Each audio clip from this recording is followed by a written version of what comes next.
नमस्कार दोस्तों। तारीख 5 सितंबर 1977 वॉयजर 1 अंतरिक्ष और ब्रह्मांड के निरीक्षण करने के लिए निकल चुका था। वो आज भी और इस समय भी धरती पे स्पेस का निरीक्षण कर डेटा अभी भी भेज रहा है। इस मिशन का शुरुआत होता है तब जब नासा को पता चला कि सारे प्लैनेट हर 175 साल में एक बार एक लाइन में आते हैं। वो समय 1970s के लास्ट तक आने वाले हैं। तो नासा ने इस अपॉर्चुनिटी का फ़ायदा उठाने के लिए इसकी तैयारियां करना शुरू कर दी, क्योंकि जब सारे प्लैनेट एक लाइन में होंगे तब वॉयजर 1 को प्लैनेट की स्टडीज़ करने में बड़ी आसानी होगी, और वो भी कम समय में कम पैसे में और कम फ्यूल में। और इसी के लिए 1972 में नासा ने वॉयजर 1 को बनाना शुरू कर दिया, और 5 साल की कड़ी मेहनत के बाद दिन 5 सितंबर 1977 जब वॉयजर 1 स्पेस की सैर करने के लिए तैयार खड़ा था। वॉयजर 1 का मिशन बहुत ही सिंपल था। इसे सिर्फ जुपिटर और सैटर्न की स्टडी करना था।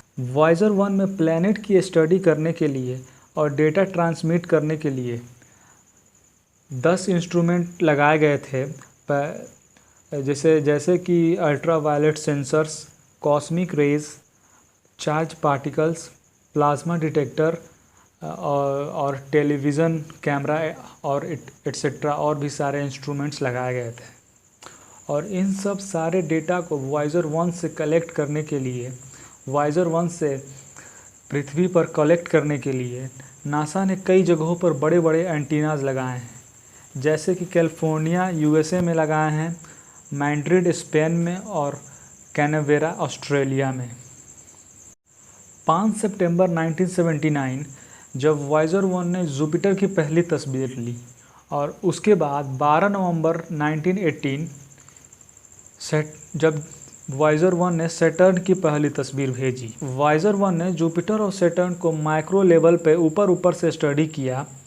वॉयजर 1 ने जुपिटर के थिन रिंग और जुपिटर के 2 नए मून थेविस और मैंटिस का पता किया था, और सैटर्न के 5 नए मून और सैटर्न का एक नया रिंग का पता लगाया था।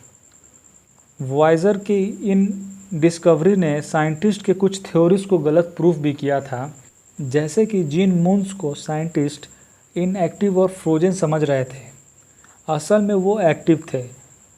फॉर एग्ज़ाम्पल, हम अगर एग्ज़ाम्पल लेकर चलें तो जुपिटर का मून आईओ, जिस पर एक्टिव वोल्केनो का डिस्कवरी हुई, और जुपिटर का मून यूरोपा, जिस पर 30 किलोमीटर बड़ा आइस वाटर का डिस्कवरी हुआ था।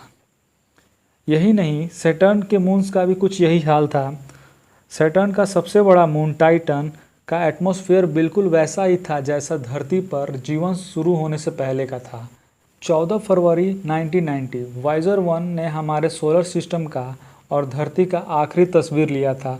ये जो डॉट फोटो में आपको ये जो डॉट दिख रही है, ये हमारी धरती है।